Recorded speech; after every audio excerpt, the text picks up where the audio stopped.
صدمة كبيرة لجماهير كرة القدم المصرية. هزيمة المنتخب المصري بثلاثية من المنتخب الأردني.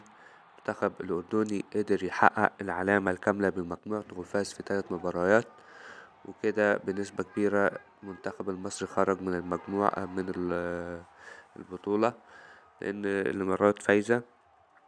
طبعا منتخب مصر عنده نقطتين، ودي الأهداف تصوير الجمهور 3 أهداف نظيفة، وده تقريبا الهدف الملغي. شوف الهدف وحلاوته. أداء سيء جدا من المنتخب المصري وأداء حلو جدا من المنتخب الأردني، والمنتخب المصري ما كانش قادر يوصل لمرمى المنتخب الأردني. دي فرحة اللاعبين.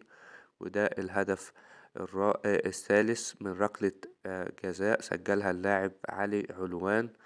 وقولي ايه رأيك في الأهداف بالتعليقات.